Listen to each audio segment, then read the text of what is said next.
Hey everybody, Tony Adranya here with IU Film Room, and today we're just going to dive right into my man Ben McCollum. Jeff Goodman had a tweet today that IU had Ben McCollum towards the top of their list. Now, obviously, that doesn't mean he is the candidate or they're going to hire him or anything like that, but I've been diving into Ben McCollum here. I've known about his offense for probably 5 or 6 years. I'm kind of a D2 sicko because my brother-in-law played Division II basketball at a high level. So I knew Ben McCollum. I knew he ran great offense. And then obviously have followed him at Drake this year where he's done really well.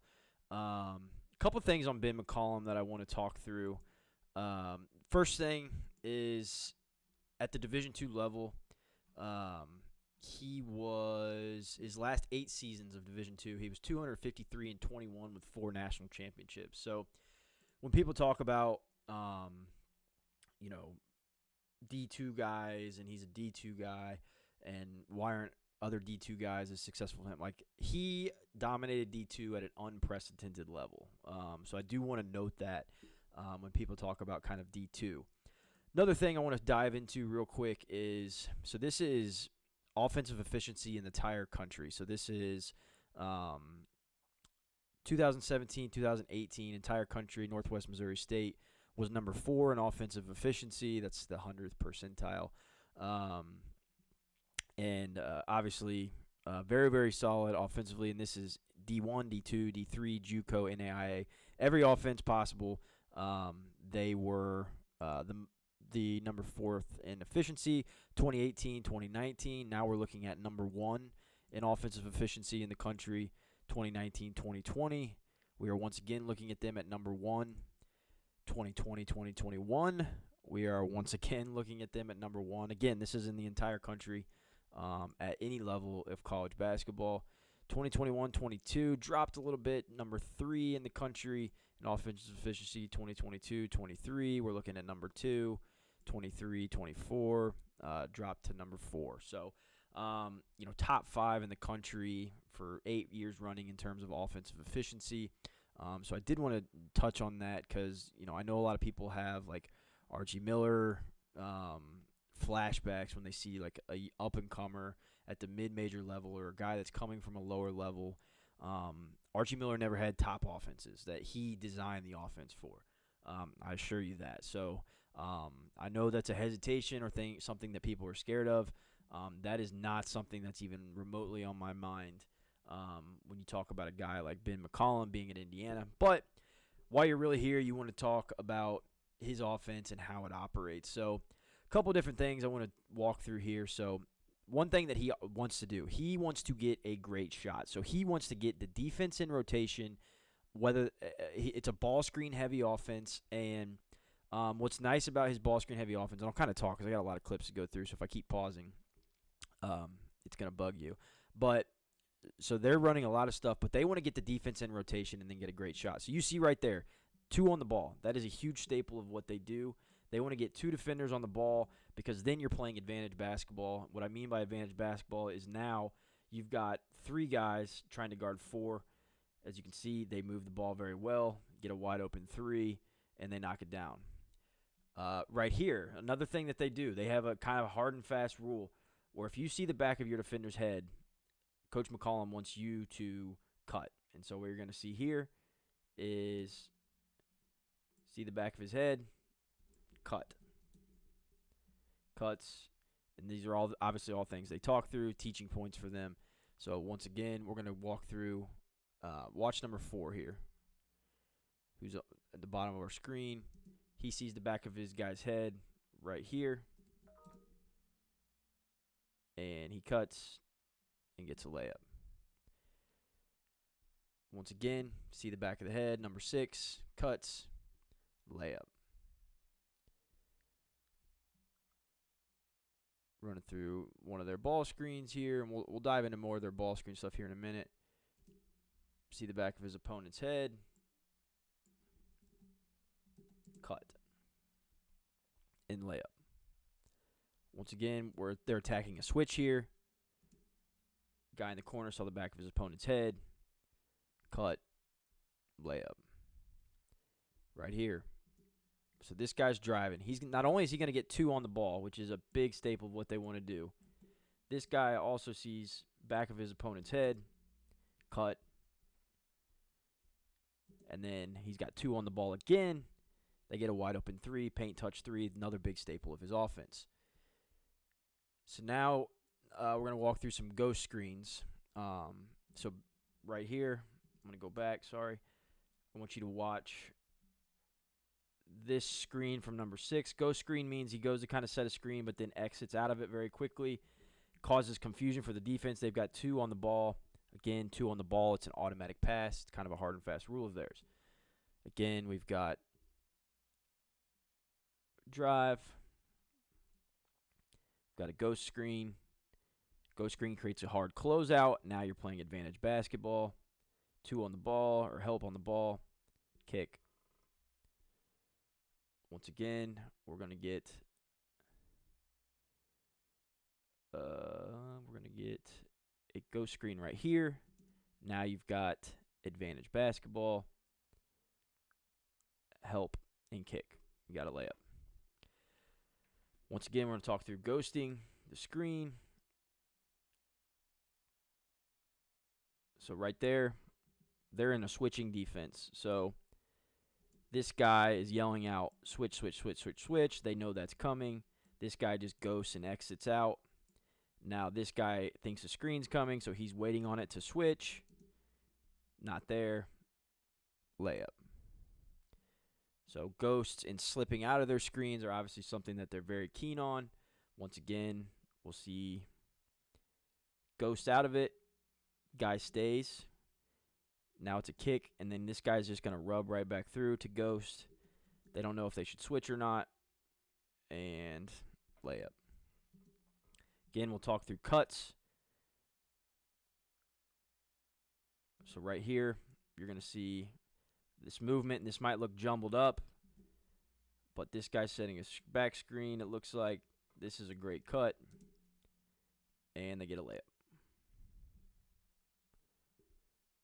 Once again, we're going to see, watch number 4. So number 4 sees there's confusion. He's going to cut. Great cut. 2 on the ball. Paint touch 3 is exactly what they're trying to get. Paint touch, kick out, 3. Again, we're talking through cuts right now. So we're going to get good movement, good cut, back cut, layup, shot. All right, now I want to talk through their ball screen stuff. So what's really unique about Drake is it's a ball screen offense. It's like ball screen passing game offense. Passing game came from David Moe in the NBA. And then anyway, basically what they do, though, is what they drill and what they want to see in their scrimmages. Like Drake and Northwest Missouri State back in the day, their practices are essentially 5-on-5, and they're just trying to see ball screen after ball screen, different angles, so that, Ben McCollum will talk about how you can set a ball screen 1,000 different angles, and that's going to change, and you can change angles and you can twist them and things like that. So what you're going to see here, their rule, though, in their ball screen is they want to force the over, which means they're trying to make the defender go over the top of this screen. And then as they force, so that's why you see, they drill this. He's got his top foot right there in the middle of that guy so that he's got to go over the top of that screen. He goes over the top of it. Now you've got 2 on the ball, which is exactly what they're trying to force. And their rule basically is if you've got 2 on the ball, you're kicking. Same thing here. You got 2 on the ball. So what do? Hit the roller. He gets a dunk. Again, this is a switch. So they're moving the ball. They'll get right back into that ball screen. Now you've got a double ball screen, which, again, this is all just a part of their motion. Got another ball screen. Guy slips out because there's 2 on the ball. Layup. 2 on the ball. Cut. Dunk. Right here, you're going to get some good motion. 2 on the ball. Guess what you do with 2 on the ball? You move it. And then you're going to get 2 on the ball again. And then you get a kick out. And then what are you going to do again? You're just going to run right through that progression again. Now you've got them loosened up. Boom. Layup. 2 on the ball. You're going to get off of right here. So you got 2 on the ball. And then again, once you've got 2 on the ball, you're playing advantage basketball. So now you've got 3 guys trying to guard 4. And then you get into the paint. You got a nice cut. Boom. Layup. And this is over and over. This isn't just like I picked a few clips that this worked. This is why they're the most efficient offense in the country. 8 years, in the top 4 for 8 years at the D2 level. Brought 4 D2 guys to the Missouri Valley, and they're just picking apart the Missouri Valley. And people talk about it's slow. They're finding a great shot, but there's tons of movement, and their tempo in their offense is great. 2 on the ball, hit the roller. Again, we're going to get movement. We've got this ball screen here. Twist it again. So now you've got 2 on the ball. You actually got 3 on the ball almost. So now what happens? Guys think they're switched. There's miscommunication. Nobody knows what's going on defensively because you got them confused. Wide open 3. Knock it down. Paint kick 3. Once again, 2 on the ball. Hit the roller. Set your screen. Again, force the over. When you force that over, like they do, now you've got a guy that's trailing. They're going to sit in that drop coverage. You've got 2 on the ball. Layup. Once again, 2 on the ball. Layup. And these are all just reads, decision making. They don't run a lot of plays. They essentially don't run any plays unless it's out of a timeout. Everything else is just decision making for their guys and them knowing how to play basketball. So they're playing basketball. They're not just running plays. So now you've got 2 on the ball. So now you start playing advantage. You got 2 on again. Hit the guy on the roll. Dunk. You can see a theme here. There's going to be movement. They're going to force the over on the screen. 2 on the ball. Layup.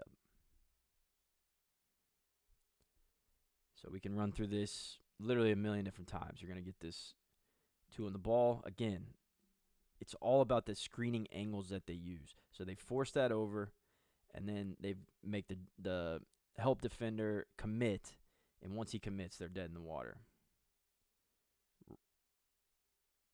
It seems super simple, but by using these angles, so I want to showcase that again. Let this go.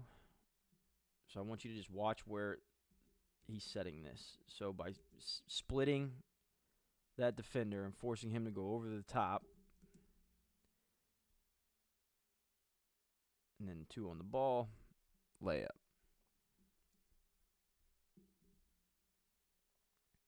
Once again, we're going to get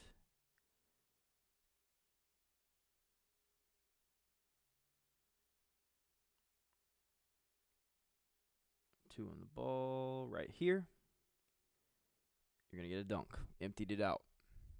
Even against the zone here, I want you to watch. This is the last. We'll showcase kind of the 2 on the ball scenario, and we'll move on to some of their other stuff. But even against the zone, they're going to run the same type of stuff, and guess what? He gets 2 on the ball. Get 2 on the ball, and then you see this guy's going to see the back of his defender's head, number 4. He's going to see the back of his defender's head while they get 2 on the ball, and they're going to get a wide open layup against the zone. Then we've got some different ball screen stuff. So this one, again, see how they move. They're just high tempo on the half court. You're going to get a ball screen twist and a pop, knockdown.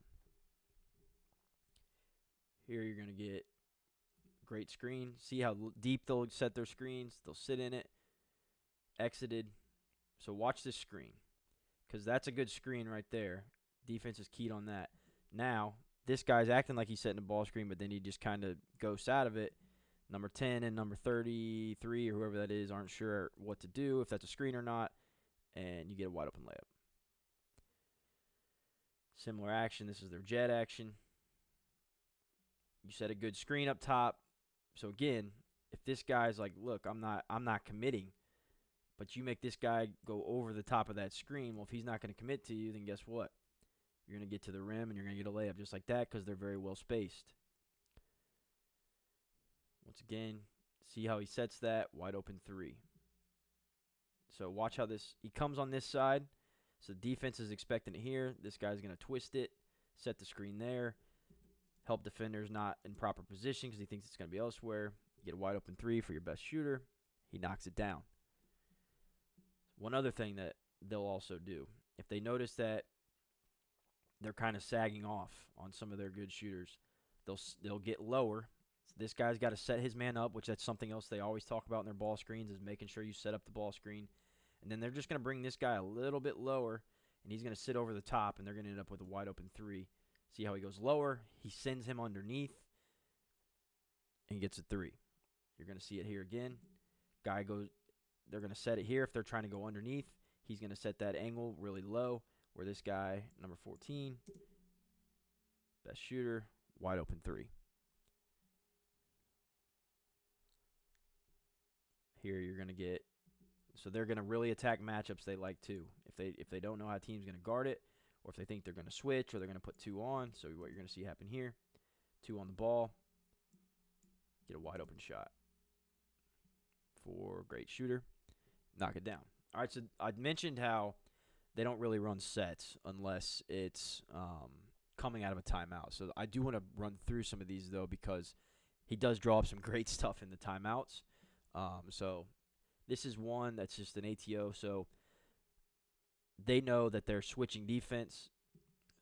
So what I want to show you is they switch this, and this defender can't guard there, and he's also on the high side. They know that he's going to stay on that high side, so what they're going to do is they're going to run that little high-low, no help side over the top. They're going to get a bucket.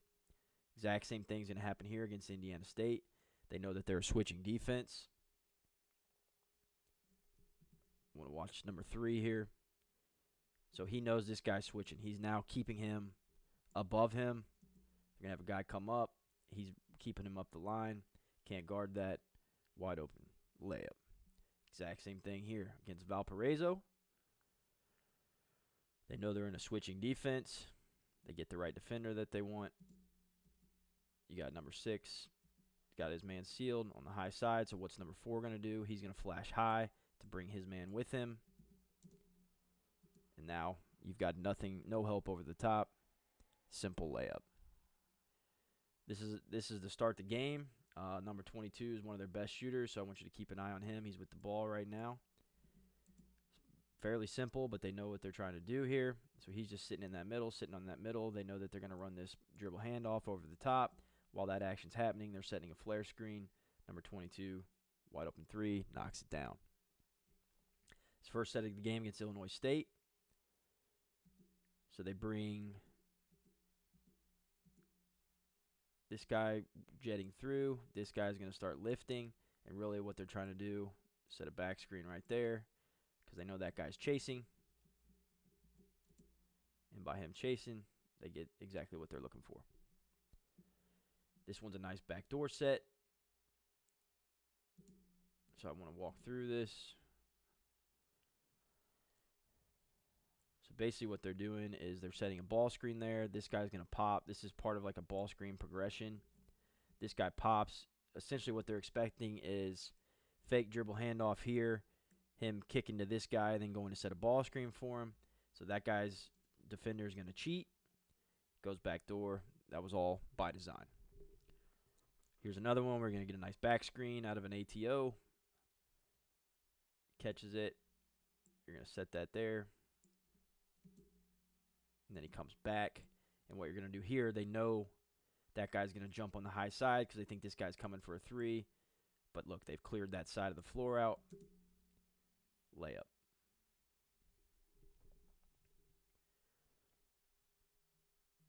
Once again, you're going to get a little horns action. Just going to set this back screen high right here. Help side's not paying attention. layup. Once again, this is ATO coming out of the timeout. So they run that back screen, but then he comes around. Now you've got 2 on the ball, and look what you're going to get. Pop, and a wide open 3. Now I want to talk about McCollum has a name for basically bad defenders on the other team. I can't remember exactly what he calls it, but basically what he does is he hunts switches. And so he's going to hunt this switch here. Sets it. And then now he knows he's got bang. So I want you to watch this one more time. So they know they're switching, right? So what he does, this guy acts like he's going to set that ball screen, which would mean this guy should be switching. But instead, what 22 does is he just screens his own man because he knows he's switching. Layup. Really like that. Once again, this is a little exit. Knock down. This is one where they're going to hunt the switch. So they're going to go set this ball screen. Now they've got the switch. He's got bigger defender. They can't guard him. Sagging off. Knocks down the triple. I want you to watch this. They're just going to force the under here with the screening angle. So this guy, again, they've switched. He knows that. Now they've got the exact matchup that they want. And then they know that they're going to try to switch again. So this guy's going to go under. This guy's underneath. So they're just going to drop that screening angle. And eventually he's going to end up with a wide open 3 here. And nails it. Once again, going to hunt. You've got the switch that you want. Now watch what they do. They're going to go 4 low. And just isolate and let their best player go to work on a big. And what does he do? Gets in the paint. Knocks down the shot. Once again, you're going to hunt this switch. They know that guy can't guard him. Now what do? He attacks it. Shot.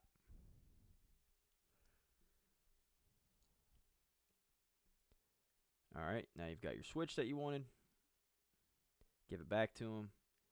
Then goes to work. And then now you're going to see right there a little bit of a pick and pop. 2 on the ball. Defense is confused in their switch. Shooter's wide open. Knocks down a 3.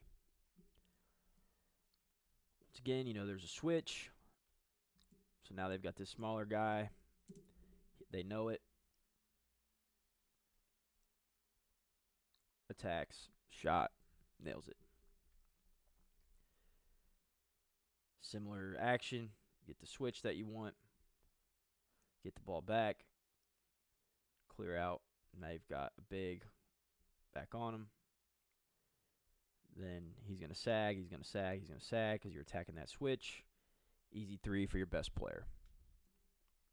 This is a great action, kind of a ram. So they switch that. So then what do from that switch? They give it back, kind of a stampede action. Now this guy's going to ghost it, so they don't know. These 2 guys think they're in a switching defense, but then he ghosts the screen, exits out. Now both guys go back with him. Throws it right back. Now you've got a screen, roll, 2 on the ball, layup. There's another switch. Now you've got a big on your point guard. They're going to clear everybody out. They're going to let him attack. Gets to the rim, layup. When they shoot threes, they're generally trying to shoot threes off paint touches because you're sucking the defense in. So you get a paint touch, kick out, knock down. Once again, you're going to have your ball screen. You're going to get rotating defense. Now you got 2 feet in the paint. Defense is confused. Kick out. Shot. Got ball screen action here. Another ball screen. Get into the paint. Kick out. Defense is confused. Knock down. Now, you may watch that and you're like, well, They're 364th in the country in pace. Why or how or can that be better at Indiana? And my answer is yes, it can be. Now, listen, it's an efficiency game. Like he certainly isn't going to be like number 5 in tempo. That's just not how he operates because he wants great shots, and he thinks that the faster teams play sometimes, the more out of control they can get. And he knows that the postseason is won in possession games, like not just getting up and down. He said basically that's why he kind of adopted this style, was that his team was getting upset in like the Sweet 16 with different style of offense. That was more run and gun, and he figured out how do we win in the tournament. It was being able to play possession games. How do you get better playing that? You do it all year, and so that's kind of essentially his thought process. But it's not like his teams won't get out and run. So when do they get out and run in transition? It's when their defense creates their offense, and then they'll get out and run from there. The nice thing about their defense is really good. He actually claims that he's a defensive-minded coach that just happens to have a top 5 offense in the world every single year. But with his defense, I think this year at Drake, they're like 20th in the country at steal percentage on defense. So with higher quality athletes, their defense will likely still be able to create those great looks, and they'll be able to run a little bit more. I can't emphasize enough that he is playing with 4 Division II players in his starting lineup, and basically just completely ran through Missouri Valley. I think either 30-3 or something like that. The only team in the country with 30 wins, I believe. But what I'm showcasing here is that they're not afraid to get out and run, and they got a paint touch 3, like they'll shoot transition 3s. It just so happens that with possession games, when you have inferior talent typically, you're generally just going to have lower possession games by nature. But I did want to showcase that, it's not like they're going to get a steal and then just stop. They're just very intentional when they get into the half court about running their stuff. And again, I can't emphasize enough either that their offense is almost completely decision making. They'll run those sets after timeouts and things like that. But outside of that, they're going to run decision-making offense, and that's how he coaches. That's how it translates, and that's why they're very hard to scout. Because I just ran through obviously 60, 70 clips, and nothing really looks the same.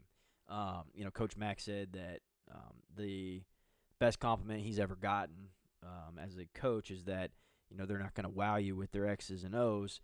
Well, he's like, it's because my players make decisions, and we teach them how to be basketball players. He said he wants to make the game teacher versus teacher, not coach versus coach. He hates overcoaching. He wants to give his players the autonomy to make decisions. People might ask, can he recruit to this? Yes. Number one, Indiana has a healthy NIL war chest that certainly helps sweeten the pot. But at the same time, too, this is a guy that at Division II, he was recruiting guys that also had Division I offers, and he basically had to convince guys that their D1 dreams that every high school basketball player has were worth giving up to go play for him. And that's not easy. Now, is that the same as recruiting a 5-star? Of course not, but it doesn't come without its challenges and things like that too. And what's nice too is he will adapt how their offense runs based on his personnel. He's not going to just say, he wants you to soar with your strengths, essentially. He says, be good at less, great at more, something like that, or great at more, good at less, or something like that. But essentially, he's not going to try to enhance guys' weaknesses a bunch. He's just going to put them in spots where they really are effective and then score. So one year he might have a guy that's really good at popping off the ball screens, and he'll put him in more positions to do that versus another year he might have a guy that's a better slasher in that same position, and they'll do more stuff slashing wise. So, I think that Indiana would do just fine hiring Ben McCollum. I think that he's one of the brightest minds in the game. He helped Grant McCasland at Texas Tech completely change his offensive philosophy. You've got numerous guys that have talked about his X's and O's, but more so than his X's and O's, he's a culture builder. He talks about how basketball is 75% culture, 25% the X's and O's. And so he wants to build a great culture. He obviously did that at his previous stop in Division II where he won 4 national titles. He's obviously did it in short order at Drake. And so I think, Indiana couldn't go wrong in hiring him. I'm not saying he's the hire. I'm not saying he should be the hire. But hopefully after watching this, you understand why I'm pretty gung-ho about his X's and O's and what Indiana could look like offensively from an efficiency standpoint. So with that said, let me know your thoughts. And as always, I appreciate you watching. Until next time, Tony Adrania, IU Film Room.